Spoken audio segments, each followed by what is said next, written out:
All right, now it's time for my news and rumors topic for the day. Now, the Lions secondary has flipped the switch over the third quarter of the season.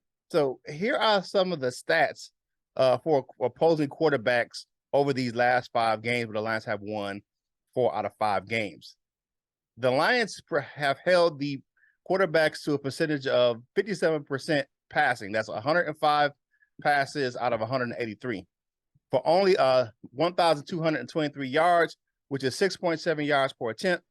They had 7 touchdowns, but they also had 7 interceptions with a passing rating of 74.9 for the secondary. That's how the Lions secondary has stacked up.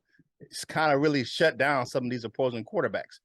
Well, here's how that play of the Lions secondary stats ranks in the NFL during the team's recent success, winning 4 out of the 5 games. They have a completion percentage of 57.4. Like I said, that's what they held, which is first. The quarterback passer rating of 74.9 is second in the league, and they lead the league in interceptions with 7 over those 5 games. And the defensive line has helped as well.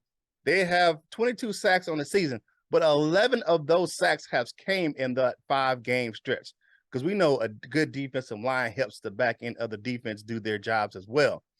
The Lions secondary has flipped the switch and has been a big part of the Lions defensive turnaround. So they are doing their job. Now, are we going to say it was Aubrey Pleasant? I can't say that it was him totally, but a philosophy change has come since he's been out of the building, and the Lions secondary has really stepped up. You got the young fella, Kirby Joseph, Deshaun Elliott's playing well. Jeff Okudah, even when he was out, the team still kind of held it down. Even Willie at times that did some things. I won't say he's been playing great, but he's been playing good at spot. So I'm gonna kick it to you first, Coach Mike. What do you think has contributed to the Lions' defensive turnaround in the secondary? You know what? First, I'm just gonna keep it 100. I think they've faced teams that are not that good at passing. When you look at the Chicago Bears, they're not a prolific passing team. You look at the New York Giants, they're not a prolific passing team. I look at the Jacksonville Jaguars, they're not a prolific pass team. Green Bay is struggling a little bit. A lot of it.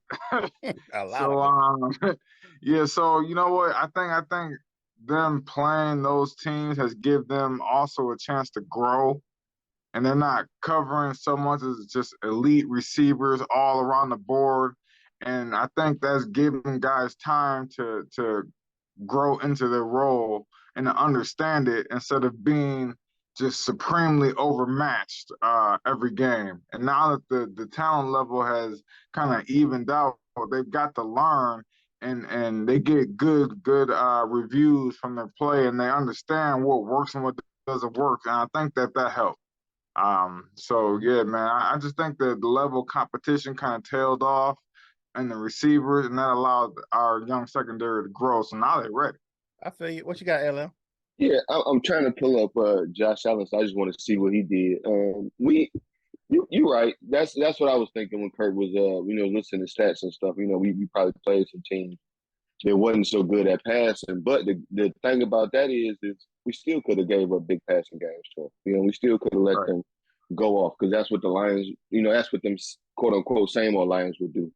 But I like it, man. Of course, I don't know what the cause was, and maybe this is where the hard knocks could give us an inside look, like I said, just to see like what happened in the locker room because of Aubrey Pleasant. Like, was it a philosophy difference, between him and AG or whatever it was? Because whatever the hell was happening prior to wasn't cutting it, because we was getting obliterated. But it's whatever happened is been decent enough for our team to make that big turnaround. Like you said, we first in some categories, second in another.